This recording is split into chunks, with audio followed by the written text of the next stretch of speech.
안녕하세요. 월요일 출근길 주식시황 글로벌 스탁소 박상준입니다. 다들 주말 잘 쉬셨나요? 날씨가 조금 많이 추워져가지고 초겨울 날씨 같은 이제 모습을 보였었는데, 그래도 하늘은 좀 공활하고 굉장히 가을 같은 날씨였어가지고 야외 활동을 적극적으로 이렇게 하기는 좀 쉽지는 않았지만, 그래도 이제 안에서 바깥을 볼 때에는 굉장히 기분이 좋아지는 그런 주말이었던 것 같습니다. 자, 그럼 지난주 한번 훑어보고 가도록 하겠습니다. 다우지수는 한 주간 1.31% 하락했고요. S&P 500은 2.1% 하락했습니다. 나스닥 같은 경우에 하락폭이 제일 컸는데 2.9% 하락으로 마감을 했고, 지난주에 중요한 이슈들이 좀 있었습니다. 근데 이 중요한 이슈들이 시장에는 별로 호의적이지 않았던 그런 결과를 발표가 되면서 시장에 좀 안 좋게 작용을 했고요. 먼저 그 요소들 하나하나 짚어보고 가도록 하겠습니다. 먼저 첫 번째로 좀 말씀드리고 싶은 거는 경제 지표가 있었는데, 소매 판매랑 신규 실업수당 청구 건수, 이 정도가 제일 중요했던 것 같습니다. 이제 9월 소매 판매가 0.7%가 나왔어요. 예상치가 0.35%였고요. 이전치가 0.8%였으니까 이전치보다는 조금 떨어졌다라고 해도 사실 예상치보다는 굉장히 잘 나왔다. 지금 미국의 소비 관련돼서는 굉장히 이제 갑론을박이 심해요. 지금 소비가 굉장히 안 좋아질 것이다, 이렇게 보는 쪽도 있고요. 아직은 좀 괜찮다라고 하는 쪽이 있는데, 이번에 결과가 아직도 그래는 소매 판매 소비는 나쁘지 않네, 이런 이제 결과가 나오면서 사실 증시에는 좀 안 좋게 작용을 했는데요. 사실 소매 판매가 미국 전체 소비에서 판매하는 거에 한 3분의 1 정도 차지를 하다 보니까 그만큼 굉장히 중요하다가 이제 비중이 굉장히 높잖아요. 그래서 중요하다라고 할 수 있고요. 그리고 경제의 어떤 건전성을 가늠하는 지표로 많이 사용이 됩니다. 그렇다 보니까 요게 이제 예상치보다 잘 나왔다는 것은 시장에서 예상하는 것보다는 지금 소비가 괜찮다, 이렇게 좀 볼 수가 있는 건데요. 최근에 이제 미국의 소비에 대해서 조금 안 좋을 것 같다라고 생각하는 측에서 하는 말은 연체율이 증가되고 있고, 그리고 이제 저축률이 하락하고 있다. 그리고 학자금 대출이 10월부터 시작되지 않는가. 이런 것들이 다 어떤 소비에는 안 좋은 요소로 작용을 하고 가처분 소득이 줄어들면서 둔화가 될 것으로 예상을 했습니다. 근데 사실은 이게 중론이었어요. 그렇다 보니까 최근 한 2달 동안에 금리가 상승하면서 제일 타격을 받은 것이 중소형 소비주였어요. 그리고 이제 당연히 저성장이라든지 고성장을 하더라도 이제 적자 기업이면 당연히 더 큰 하락을 받았죠. 그래서 대표적으로 제가 이제 과거에 조금 언급했던 종목들 중에서 셀시어스라고 하는 에너지 음료 파는 이 기업이 주가 하락폭이 조금 꽤 컸습니다. 그래서 실적이 3분기 실적이 이제 곧 나올 때가 됐는데, 실적이 어떻게 나올지는 모르겠지만 지금까지는 실적이 다 잘 나왔었거든요. 그런데도 불구하고 이런 우려가 작용을 하면서 좀 주가 많이 떨어졌는데, 최근에 며칠 동안 다시 좀 올라오기 시작을 했다, 이렇게 볼 수가 있을 것 같고요. 이번에 소매 판매 지표가 발표가 되면서 어떤 경기가 좀 안 좋을 것 같다라고 하는 우려는 조금 불식됐다, 이렇게 볼 수 있을 것 같습니다. 근데 당연히 지금 시장에는 안 좋겠죠. 경기가 좋다라는 것은 미국에서 이제 그 페드에서 이제 금리 인상 결정을 할 때 아직은 좀 체력이 좀 되는구나라고 해서 금리를 인상할 수 있는 가능성이 올라간다라고 봐야 되기 때문에 지금 시장에는 안 좋게 작용을 하면서 증시가 떨어졌다, 이렇게 좀 볼 수가 있을 것 같습니다. 그리고 신규 실업수당 청구 건수를 봐야겠는데요. 요거는 제가 늘상 말씀드리는 거지만 중요도는 항상 케바케다, 그 시기에마다 좀 다른데요. 지금은 고용에 대해서 굉장히 중요하게 생각하고 있는 시기다 보니까 이 신규 실업수당 청구 건수가 굉장히 중요한 지표 로 작용을 하고 있습니다.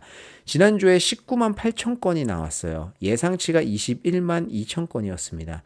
그리고 이전치가 21만 1천 건이었어요. 그래서 고용은 좀 안 좋아지지 않겠어? 라고 했는데 19만 8천 건, 예상치보다 낮게 나오면서 이게 9개월 만에 최저치거든요. 고용시장 여전히 강하구나라는 것을 좀 보여줬고요. 실제로 지난주에 베이지북도 좀 중요했었는데, 연준의 베이지북, 이게 FOMC 끝난 이후에 어떤 연준 의원들이 어떤 이야기를 했느냐, 요거에 대한 이제 기록이죠. 이 베이지북이 지난주에 발표가 됐는데요. 여기에서 나왔던 얘기 중에 대부분 지역에서 고용이 미약하거나 완만한 수준에서 증가했다. 여기까지는 고용이 그래도 안 좋아지는 거 아니야? 이렇게 표현할 수 있는데, 그 뒤에 했던 얘기가 더 중요합니다. 그러나 대부분 지역에서 여전히 숙련 노동자를 모집하는 데는 어려움을 겪고 있다. 그러니까 이게 경력직을 뽑는 데는 어렵다라고 하는 거예요. 그렇다 보니까 지금 고용이 아직까지는 좀 강하구나 이렇게 볼 수 있는 건데 여전히 노동자 우위 시장에 있다라고 볼 수 있고요. 그렇기 때문에 지금 많은 기업에서 재택근무 확대라든지 복리 후생 비용을 확대하고 있습니다. 결국에 이제 그 경력자라든지 경력직의 이제 그 직원들을 고용을 하려면 뭐 재택근무 해줄게 라든지 이런 어떤 혜택을 줄 수밖에 없는 상황이라는 거예요. 그렇다고 하면 임금 인상 그리고 강한 고용을 시사할 수 있는 거죠.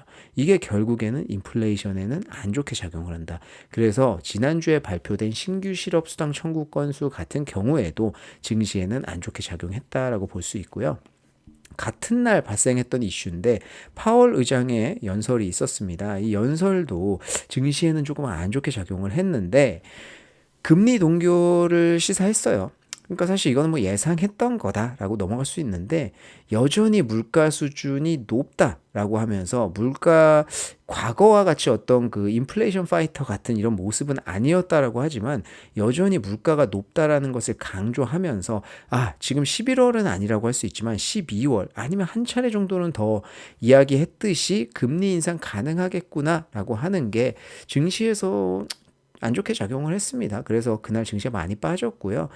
당연히 이제 더 안 좋게 작용을 한 것은 국채 금리의 급등입니다. 이게 지금 시장에서 이슈예요. 제일 중요합니다. 이게 장중한 때 5%를 넘었어요. 10년물 금리 기준으로 말씀드리는 건데 이제 이 5%를 넘었다가 4.924%로 마감을 했거든요. 근데 5%를 넘어간 거는 2007년도 금융위기 직전이죠.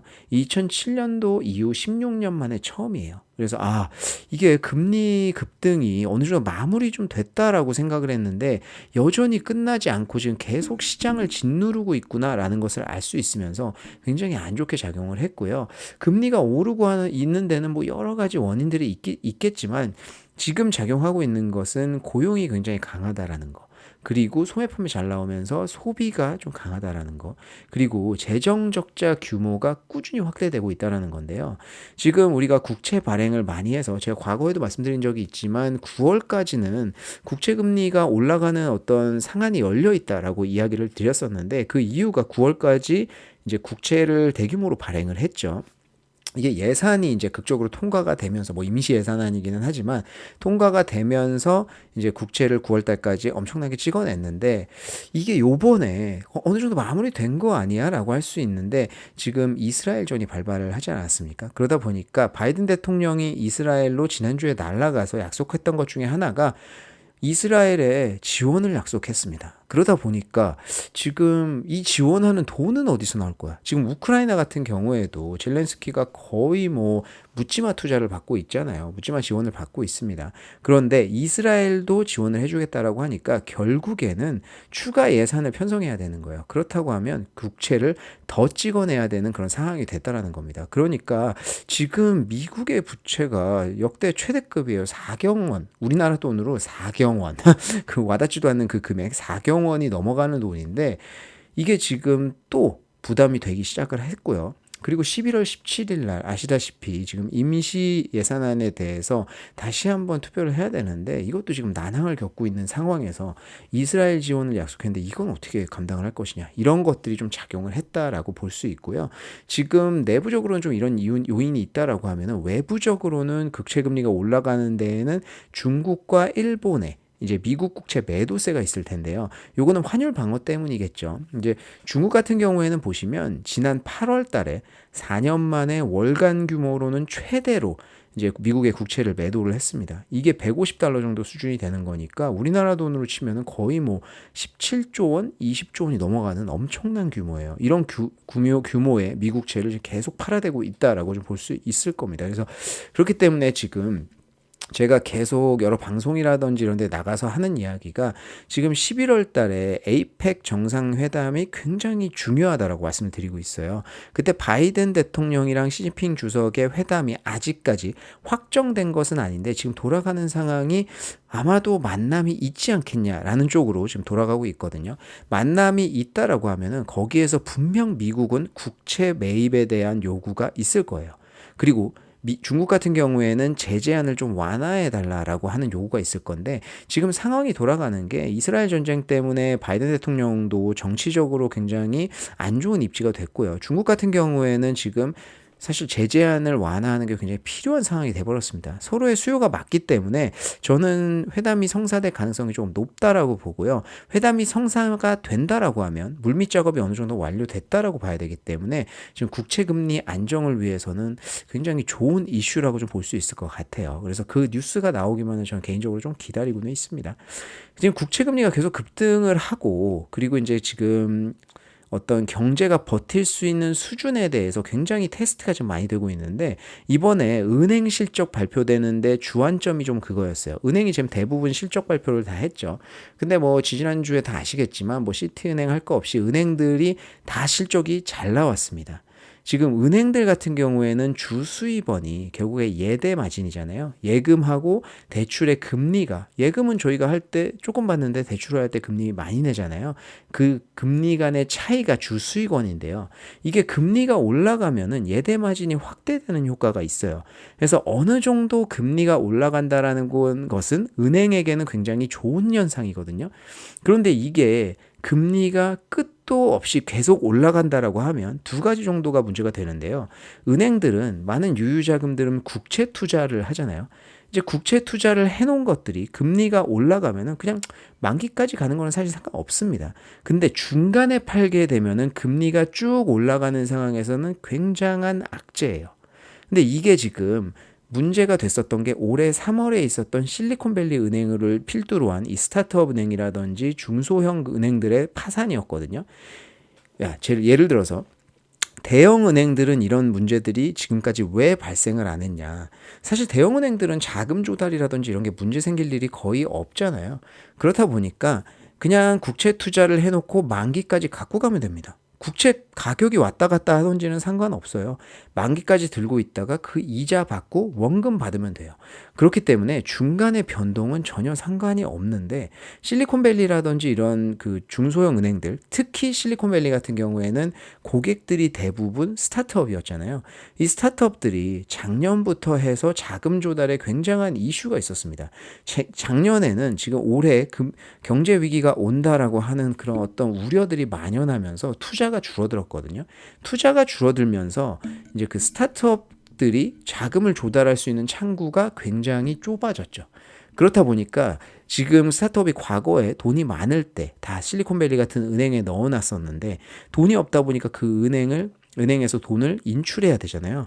그럼 실리콘밸리 은행은 계속 인출이 일어나니까 지금 본인들이 은행 사업은 아시다시피 받아놓은 돈이 100% 있는 게 아니라 레버리지를 일으키잖아요. 그럼 돈이 없는데 계속 인출이 일어난다? 그렇다 보니까 본인들이 투자해놓은 채권들을 국채들을 팔아야 되는 상황에 직면했던 겁니다. 근데 만기까지 들고 있지 않았잖아요. 채권의 가격이 금리가 급등하면서 많이 떨어져 있던 거예요. 그래서 거기서 엄청난 손실이 발생을 한 거거든요. 근데 대형 은행들은 이렇게 할 필요가 없다 보니까 그런 문제들이 발생을 안 했었어요. 그런데 지금 금리가 계속 지속적으로 시장 금리도 그렇고 올라가면서 시장에서 보는 거는 은행들 대체 언제까지 버틸 수 있냐라는 겁니다. 예대 마진의 확대로 인한 긍정적인 면 말고 보유하고 있는 채권 가격의 하락, 이것 때문에 중간에 채권을 팔면서 발생하는 손실들. 그리고 두 번째 문제는 뭐냐면요.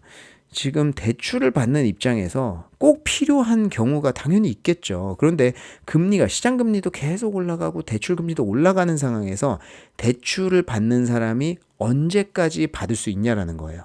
당연히 8% 올라가고 9% 올라가도 꼭 받아야 되는 사람은 받겠지만 지금 계속 올라가는 상황에서 굳이 지금 안 해도 되는데, 예를 들어서 집 산다, 차 산다, 지금 굳이 안 해도 되는데 그냥 금리 좀 떨어질 때까지 기다리자, 이렇게 생각하는 사람들이 있을 거잖아요. 꼭 필요하지 않은 사람들이 더 이상 대출을 받지 않게 된다라고 하면요, 예대 마진이 확대된다고 하면 뭐합니까? 대출 받는 수요가 없는데, 그러면 결국에는 은행들의 손실이 발생하기 시작할 거거든요. 수익이 하락되기 시작하겠죠. 그렇기 때문에 이 두 가지 원인이 더 커지는, 그러니까 은행의 수익이 악화되는 이 시기가 언제냐를 좀 보고 있는 거예요. 그래서 금리를 쭉 올리는데 은행들이 버틸 수 있는 시기, 분기가 어디까지냐라는 건데 이번에 은행들의 실적들이 다 잘 나왔단 말이에요. 그럼 시장에서 평가할 때 아직 예대 마진이 확대되는 효과가 더 크구나. 금리 아직은 올려도 되겠네. 연준도 이런 생각을 할 수 있다라는 거죠. 그래서 이게 지금 시장에는 그렇게 호의적이지는 않을 겁니다. 근데 언제까지 금리가 어느 정도 수준까지 올라가는 거를 버틸 수 있냐라는 것은 한번 지켜봐야 되는 그런 문제인 것 같아요. 자, 그리고 이제 중국의 GDP 성장률도 지난주에 나왔는데요. 서프라이즈 달성을 했습니다. 3분기 GDP 성장률이 4.9%를 기록을 했는데 이게 예상치가 4.4%였어요. 이전치가 6.3%였으니까 예상치보다는 잘 나왔네. 그러면서 서프라이즈를 달성을 했고요. 올해 중국의 목표, 이제 GDP 목표 달성이 5%입니다. 1분기에 4.5% 나왔고요. 2분기에 6.3% 나왔거든요. 그리고 3분기에 4.9% 나왔으니까 지금 1, 3분기 누적으로만 봐도 5.2%예요. 이미 달성했다라고 볼 수 있겠죠. 그리고 4분기에 진짜로 개판 쳐가지고 막 3%, 2% 나오는 거 아니면은 5%대는 무난하게 달성할 수 있겠구나라는 것을 알 수가 있습니다. 그리고 또 분기별로 이제 대비를 한번 해보면요.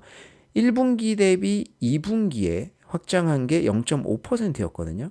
그리고 2분기 대비 3분기에 성장한 게 1.3%입니다. 그러니까 0.5%, 1.3% 점점 확장세로 가고 있구나라는 것을 좀 알 수가 있고요. 이 확장세도 시장에서는 1%를 예상했기 때문에 예상치보다는 좀 잘 나온 거예요. 자, 그러면 왜 잘 나왔느냐라는 것을 좀 봐야 되겠는데 중국 정부에서 이제 소비 촉진 정책을 많이 펴놨죠. 뭐 이제 관광도 마찬가지고 이제 전기 자동차도 마찬가지고 그렇다 보니까 이게 어느 정도 시장에서는 어필이 됐다라고 볼 수 있고요. 그렇기 때문에 내수 경기가 일부는 좀 개선이 됐다라는 것을 확인할 수 있고요. 다만 문제는 GDP를 이제 구성하는 요소들 중에서 투자라든지 이런 쪽은 굉장히 안 좋다라는 거예요. 특히 부동산 같은 경우에는 계속 위축세잖아요.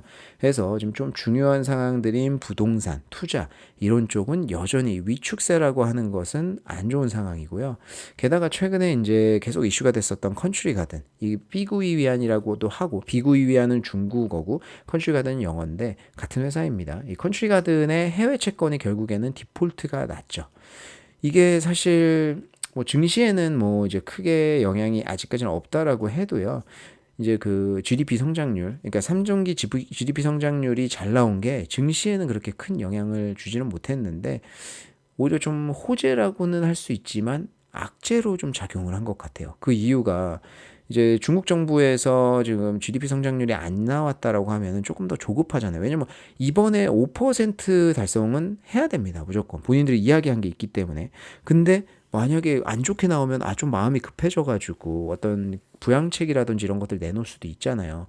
근데 지금 무난히 달성하겠는데 이 정도면은 숨만 쉬어도 5%를 달성할 것 같다라고 판단을 한다고 하면 증시 부양책이 안 나올 가능성이 더 높다라는 것이죠. 시장에서는 지금 더 이거를 더 중요하게 생각을 했고요. 그래서 수요일인가 GDP를 발표했는데 그 이후로 계속 하락했습니다. 오히려 컨트리 가든의 어떤 그 해외 채권 디폴트 이슈가 더 크게 작용을 한 것 같아요. 자, 이제 앞으로 중국 증시에 우리가 어떤 것들을 좀 봐야 되느냐? 일명 트리플 딥이라고 하죠. 이제 경기가 일시 회복한 후에 침체가 갑자기 침체되고 이런 현상이 반복되는 것을 이야기하는데 요거를 좀 조심할 필요가 있다라고 판단을 하고 있고요. 중국 정부가 사실 이제 5%가 무난히 달성할 거라고 예상을 하면 부양책을 안 나올 가능성이 굉장히 높습니다. 이게 황금 연휴 10월 달에 시작한 게 4분기죠. 황금 연휴가 이제 그 사실 판매라든지 이런 면에서 예상보다는 좀 부실긴 했어요.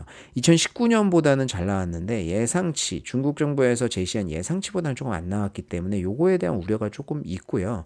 그리고 소비자 물가 상승률이 요번에 0% 나왔거든요. 그러면서 디플레이션 위험도 상존하는 상황입니다. 그렇기 때문에 4분기에 지금 성과가 어떻게 나올지를 몰라요. 그래서 향후 나오는 경제 지표에 따라서 중국 정부도 판단을 할 거예요. 만약에 디플레 위험이 조금 더 있다라든지 소매 판매가 조금 더 안 좋다라든지 이런 현상이 나오면 경기 부양책을 켤 가능성들이 굉장히 높아지고 있습니다. 그렇기 때문에 지금 아이러니하게도 미국 경제도 이제 경제 지표에 따라서 움직이는 그런 어떤 FOMC의 정책 방향이 결정된다라고 볼 수 있잖아요. 중국도 마찬가지로 4분기에 향후에 나오는 경제 지표에 따라서 부영책의 실시 여부가 결정될 것 같아요. 그래서 매번 나오는 경제 지표를 좀 중요하게 볼 필요는 있을 것 같습니다. 최근에 중국에 대해서 뭐 아직 많이 관심 없는 분들이 많겠지만 사실 중국의 증시가 어느 정도 바닥을 형성했다라는 어떤 그런 여론들이 좀 있기 때문에 지금 어떤 부양책이라든지 이런 것들이 강하게 나온다라고 하면 급등까지는 아니더라도 증시가 이제 상승할 수 있는 것만 남아 있다라고 판단하시는 분들도 좀 계시기 때문에 이런 이야기를 좀 드렸고요. 이런 경제 지표는 우리가 좀 같이 한번 계속 봐야 될 것 같습니다. 자, 그리고 이스라엘이랑 팔레스타인 전쟁을 또 업데이트하지 않을 수가 없겠죠. 매주 이제 새로운 이슈들이 발생을 하는데 지난주에는 바이든 대통령이 이스라엘을 방문을 했습니다. 근데 요게 좀 반쪽짜리 방문이었다라고 봐야 되는데 뭐 다들 기억하시겠지만 월요일 날 바이든 대통령의 이스라엘 방문 뉴스가 나오면서 증시가 급등을 했습니다. 근데 막상 방문을 하는 날이 됐는데 가자 지구에 병원 폭격이 발생을 한 거예요. 그래서 그 당시에는 이스라엘이 좀 지목이 됐었고요. 그렇다 보니까 바로 이제 방문하기로 예정되어 있었던 요르단, 이집트, 그리고 팔레스타인 자치정부 이런 쪽에서 다 거부를 했죠. 만나지 않겠다. 그러다 보니까 바이든 대통령이 가서 이스라엘 네타냐후 총리밖에 못 만나고 왔어요. 그래서 뭐 얘기한 거라고는 뭐 가자지구의 병원 폭격 이스라엘 아닌 것 같다. 우리도 거기에 동의한다. 그리고 이스라엘을 지원할 것이다 우리는. 뭐 이런 약속만 하고 왔고요. 근데 뭐 가자지구의 재점령은 그래도 아닌 것 같다. 지상군의 파견은 아닌 것 같다. 이런 정도 선에서 마무리가 됐습니다. 그리고 또 뭐 구호품 전달이라든지 이런 것도 약속이 있었는데 그래서 조금 아쉬운 어떤 그런 방문이 됐다라고 볼 수 있고요. 그 이후에 이란에서 중동 국가에 이제 이스라엘의 원유 수출을 좀 금지해야 되지 않겠냐 이런 이야기들을 했는데요. 사실 이게 오펙의 반응은 조금 냉담했습니다. 오펙에서는 그냥 무반응으로 일관했고요.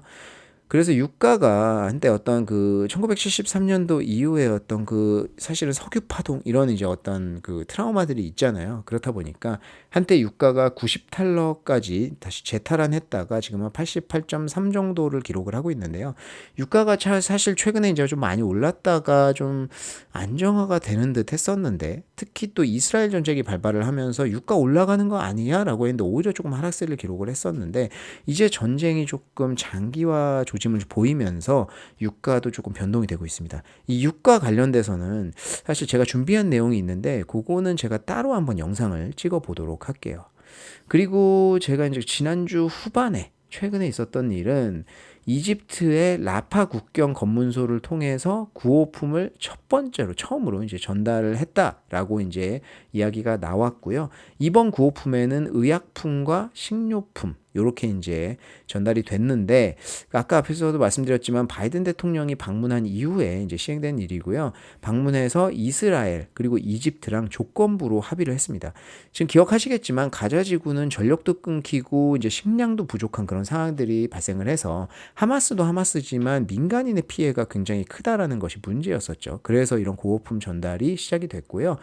이 조건부 합의라고 하는 것이 이 구호품에는 식량과 물, 의약품만 가능하다라고 이제 이야기를 했고요. 하마스의 손에 들어가면 안 된다. 이런 것이 있었는데 사실 이건 눈 가리고 아웅 게 아닌가 싶습니다. 하마스에 들어갔는지 안 들어갔는지 본인들이 어떻게 그걸 하냐. 하지만 민간인들의 피해를 최소화하기 위해서는 구호품은 반드시 들어가야 된다라고 볼 수 있고요. 라파 검문소 국경에는 이미 사실 전 세계에서 그리고 이제 국제단체에서 보낸 구호품이 3,000톤 정도가 대기하고 있다라고 해요. 그렇기 때문에 사실 이게 빨리 전달될 필요는 있다라고 생각하고 있습니다.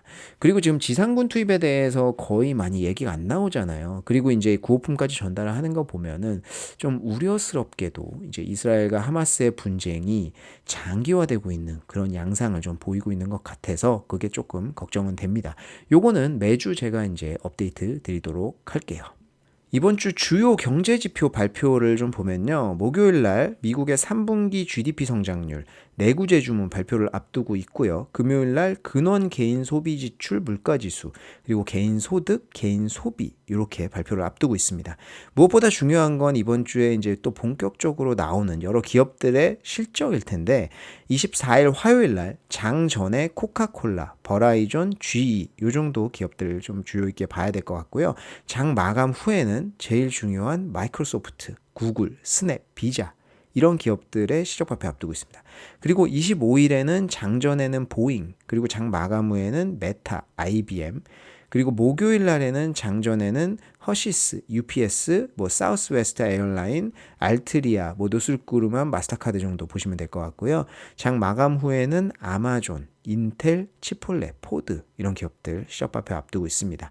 그리고 금요일 날 장전에는 엑소모빌, 에브비, 쉐브론, 콜게이트, 에너지 기업들 많이 실적 발표를 앞두고 있으니까 이번 주도 많은 기업들이 실적 발표를 앞두고 있어서 좀 중요한 한 주가 될 것 같습니다. 자, 그럼 이번 주도 화이팅 하시고 저는 다음 주에 또 찾아뵙도록 하겠습니다. 감사합니다.